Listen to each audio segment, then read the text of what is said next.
Welcome to the Creating Wealth Simplified podcast. My name is Lauren Wells, here with my co-host, Chris Seveney. We're committed to providing you with the knowledge required to build wealth through real estate investing. Tired of consuming content about real estate? Stuck in analysis paralysis? Ready to do your first deal? As a member of our community, you will learn how to go from consuming content to taking that first step into the world of real estate investing. Our show is not about getting rich quick, but about providing you with the knowledge you need to take action. Join us as we speak with experienced investors who share action tips on how to escape the corporate world, start a thriving side hustle in the world of real estate, and go beyond your W-2 or 401k.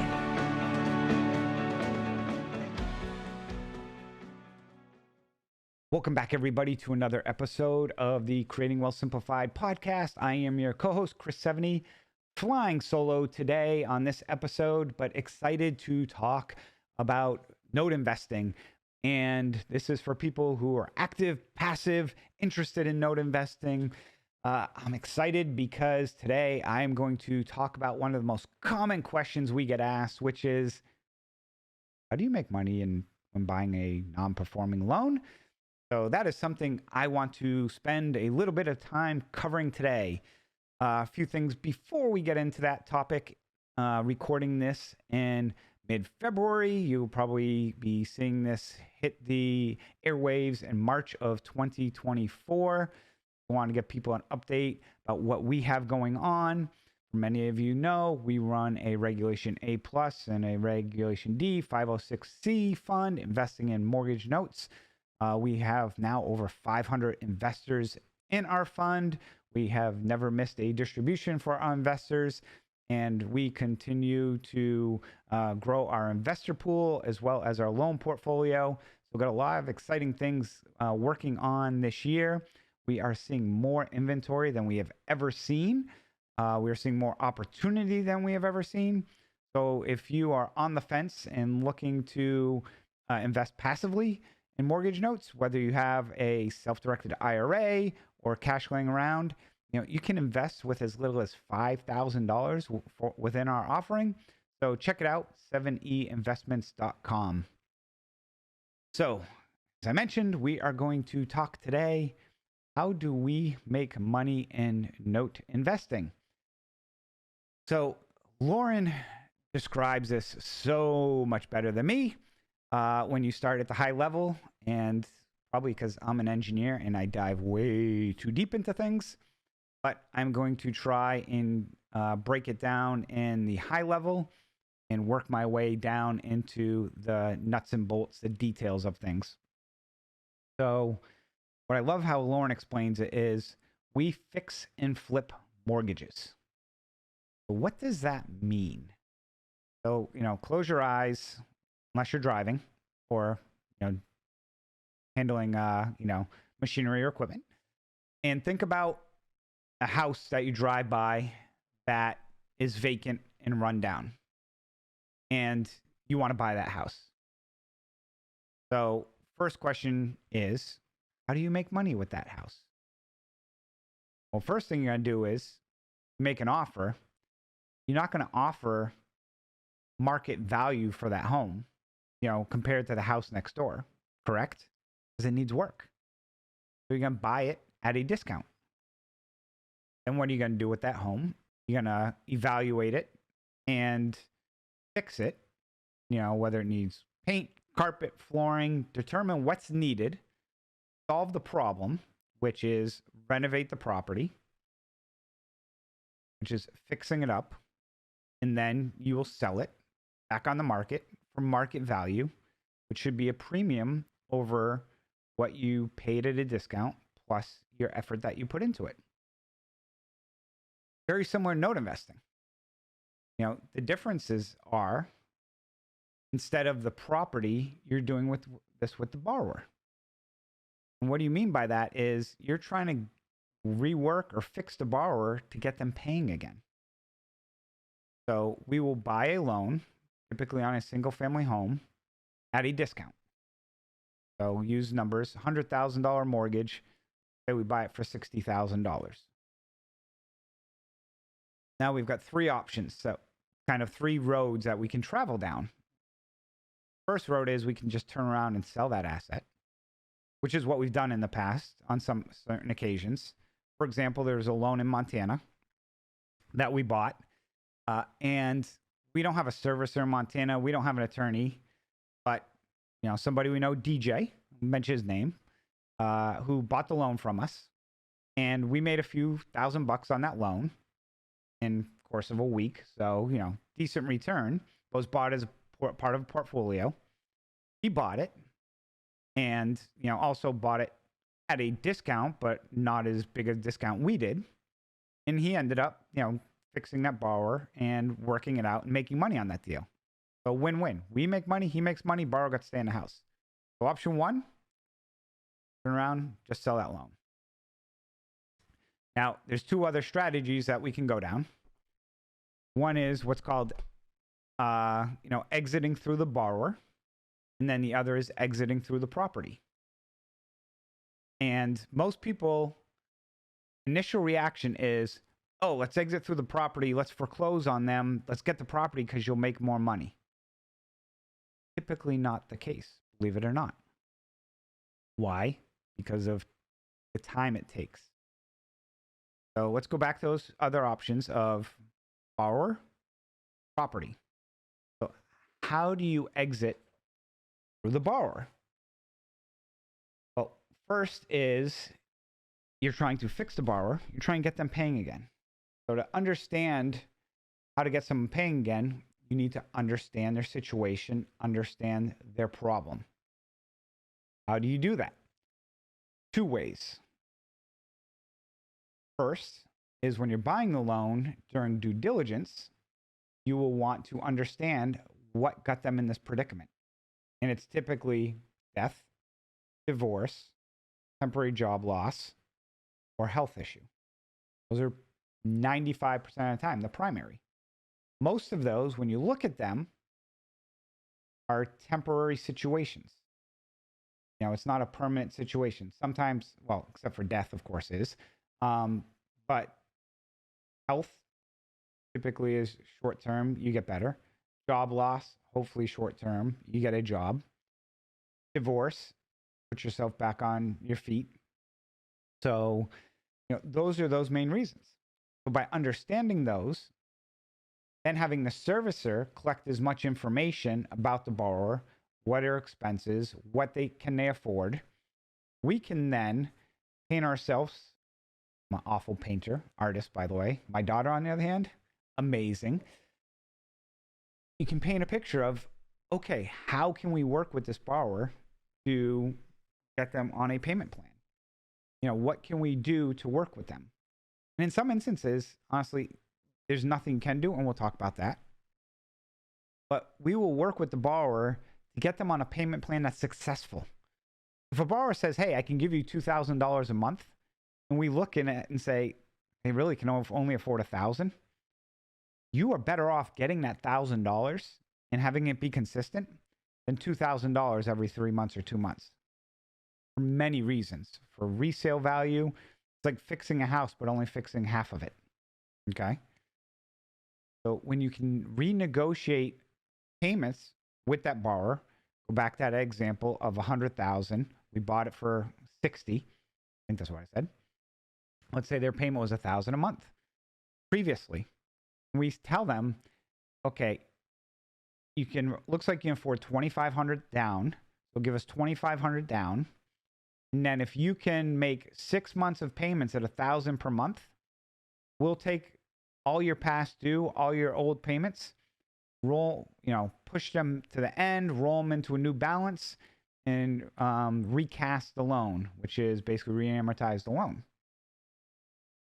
So step back for a second. So why would we do that? A, we got $2,500 plus $1,000 per month. So within the first 6 months, we'd have $8,500. Say it took us 6 months to do this, usually 3 to 6 months. We got $8,500 in our first year on a $60,000 investment. And let's say we also had some expenses as well. So maybe we make 12% on our money that year. Still very decent, cash on cash. Still very decent. But what we can do is, after a year's time, get another 6 months of payments. That borrower is now reperforming. That's like we rehab the property. The property's now done, finished. Paint, carpet, cleaned, walking out the door, stick the for sale sign on the front yard. We put that note out in the secondary market now as a reperforming loan, like a rehabilitated home. When you look at a mortgage and the principal and interest payment, where do most of your payments go? Interest. So that principal balance that was 100, because of all the past due, actually is probably about 120. But let's say it's still kept at 100. Okay? Let's say it's even 95,000. That loan now on that secondary market can sell for 85, 90, 95 cents on the dollar. Okay? So now all of a sudden that loan could sell for $75,000, $80,000. So I got a year of payments, $1,000, $12,000 plus $2,500 down, just under $15,000. Plus I can turn around and sell that, make say another $10,000, $15,000, $20,000. I've just made $20,000 in the course of a year, a little over a year, on a $60,000 plus investment, over a 25% return. Now, this does not account your time, your effort. You pay yourself a salary, but so that's kind of a gross IRR or gross yield. But after you take out all those costs, you can work things out. So that is our bread and butter. That's where we like to vision a lot of our loans going. But there's other ways as well that things can happen. Had this happen recently with one of our loans that was performing. Or unfortunately had their spouse pass away, life insurance. So what did they do? They paid off the loan. So another way to generate revenue is borrowers do pay off loans. It's rare, 1% of the time. Still happens. But then look at another way. What's the average time somebody lives in their house? Used to be 7 years. I think that probably went down during pre-COVID. Now it's probably going to be a little higher because of where interest rates are. When interest rates are low, people most likely are, moving up faster and faster in their homes. Interest rates are higher. It's usually a slower play because also you don't typically as much appreciation on home. So, but still 5 or 7 years, you could expect a percentage of your performing portfolio will pay off in 5 to 7 years because that person's going to move. So those are really, 3 ways that you can exit through that borrower.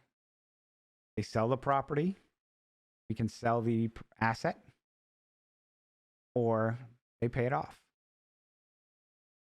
And I would say within our portfolio, over 90% of the time, that is the path we go down. Now, why is that better than foreclosure? And I mentioned time. The other thing I'll mention too, as we start talking about the foreclosure process, is the foreclosure process is going to cost you more money than trying to work with the borrower. You'll spend $5,000 to $10,000. Some people I've heard spent up to $20,000. That's very, very rare. Typically, it's about $5,000 to $10,000. Let's say it is $10,000 to be safe. Now let's think about going back to that scenario. This is another reason why I love note investing. Is again, you're driving by that property, it needs to be fixed up. How many properties do you drive by or that you acquire if you were an investor that you can fix up for under $10,000? Probably none. When we're working with and fixing and flipping with the borrower, you'll spend a few $1,000s. On the foreclosure side, you're not fixing and flipping. So it's more capital intensive, just like rehabbing the property, but you're not rehabbing it. But thankfully, you're also getting at a significant discount that allows for hopefully you to make out. And let's go back to that example that I mentioned. That was $100,000 loan, $60,000 purchase price. Our current portfolio, that property would be worth about $400,000 to $500,000. So our current portfolio right now, average loan balance roughly $200,000, average property value $600,000. So we've got 33% loan to value, and then when we buy it at a discount, we're even lower than that. Now I'd say for me, there's the good with the bad with that. The good is, well, actually there's no bad, but the two goods are A, if there is softening in the real estate market, or we completely blew our valuation of the property, we would really need to screw it up, that valuation, to foreclose on a property and have it sell less than what we've invested into it. So, the bad side is we don't get the upside of that value of the property. If we're owed $100,000 and it goes a foreclosure sale, we bid $100,000. We're not going to bid $400,000 because then I'd have to cut a check for $300,000.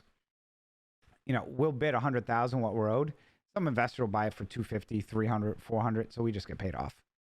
Now, when you foreclose, and this is where I think a lot of people sometimes get screwed up, is back in 2008, yeah, you foreclosed because you get the property back because those properties were what's called underwater. Today, people have that equity.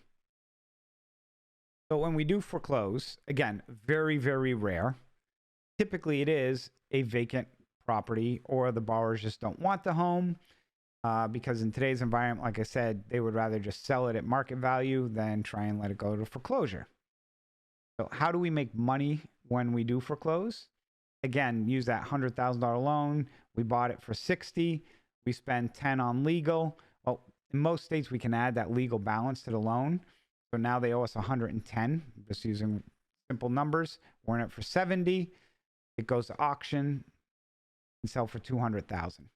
So, you might have a higher gross dollar value return on that foreclosure, but that timeline typically can take, 18 months plus. So it can be a much longer timeline because not only do you get the property may sell, but if for some reason you did take it back, then, which is going to happen in the future because values will come down. I can pretty much, I'm pretty confident on that. And if you do take it back, now we will not renovate it. We will not upkeep it. Only one time really have we ever kept a property, and that was because it was an apartment portfolio that was just such a screaming deal that it was worthwhile to keep. But other than that, no, we don't fix up a single family property. We will have a third party nationwide company, find an agent. They will list the property. They will assist us in getting it sold, and we are completely hands off. So people ask, well, why don't you fix it up? So for those that do not know, I spent 15 years working in commercial construction. I built my own primary residence. I have renovated numerous properties. If I added everything up in today's dollars, I've built over $1 billion in real estate, and that is a B. And I'm not bragging. Well, maybe I am. But I have seen a lot of construction. And if you are not having eyes on that project every single day, things will get done wrong. Nobody will care, and they'll keep going. I can tell you horror stories of things people put in pipes, people leaving walls, people doing things wrong, putting things through ductwork, you name it. I have seen it. Now, imagine trying to renovate a property from 500 or 1,000 miles away, especially being the control freak I am. There's no way it will get done the way I want it. And when you ask people, hey, do you renovate from afar? Oh, yeah. Ask them how they do it. It's kind of like when I was younger, I did the polar bear club where I jumped in the ocean on New Year's Day. Now I know cold plunging a thing is nowadays, but good luck to all you guys. Girls, have fun with that. Renovating from far is kind of, like that. You do it once and you're like, I learned my lesson, never doing it again. So that is typically how most people are with renovating from far. Most people probably with cold plunging as well. But you will not make money. You'll just eat up time and you'll lose money in the long run over a portfolio of loans. So that is the reason why we do not. So to highlight again, as we exit, through the property, really it's two ways. We'll eventually sell it. It'll either get sold at foreclosure auction where we never hold title to it. We may foreclose on it. And then if we take it back, again, liquidate it. And the other is what's called cash for keys, where we'll just tell the borrower, hey, look, we're going to spend a few $1,000s on foreclosure. Instead of giving it to attorneys, how about we give the money to you and you just hand the deed, give us the keys and sign the deed over to us. This is something not as common as I thought it would be. And it kind of blows my mind with some borrowers why they wouldn't do this. Same thing with tenants. I can't tell you how many times we've offered tenants, like $1,000, $2,000, rents $1,000. We'll offer them $1,500 to get out now. And they're like, nope. And their eviction's like in 2 weeks and they get evicted. And, it just blows my mind. The most memorable time of this, which I'm going to digress a little bit, was we had a property that we were foreclosing on, and we offered the borrower $5,000 cash for keys. The borrower actually contested the foreclosure. We go to court. The borrower admits to not paying. The borrower basically had no defense. Then when the judge is like, why are we even here today? Why are we even hearing this case? And my attorney said, Your Honor, they contested it. We did offer the borrower $5,000 cash for keys to avoid the foreclosure. They did not accept it. And, so we are requesting the court allow us to proceed with the foreclosure. The attorney literally looked at the judge literally looked at the other attorney and the borrower. And I'm going to paraphrase this, but essentially said, you're idiots for not taking that deal. And the foreclosure was scheduled. And this was back in probably 2018-19. So property actually didn't have equity. It was upside down. Borrower owed a lot more. And we also offered to not have deficiency judgment and offered all these things and went to foreclosure. We got we got paid after, taking it back and so forth. But the borrower basically could have been given $5,000 and they didn't.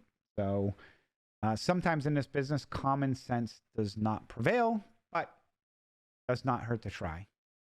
So that wraps up how I wanted to talk about how we make money in note investing. I also will be issuing a podcast episode on how to lose money in note investing. So kind of like to share the tale of the tape for both. I want to thank everyone for listening to this episode of the Creating Wealth Simplified podcast. For more information on note investing, our note fund, how you can get involved, make sure to check us out at 7einvestments.com. That's the number 7, the letter E, investments.com. Also, make sure to like this episode and leave us a review on your favorite listening station. I want to thank everyone for listening to this episode of Creating Wealth Simplified and look forward to hearing from all of you in the future. Take care. Have a good one.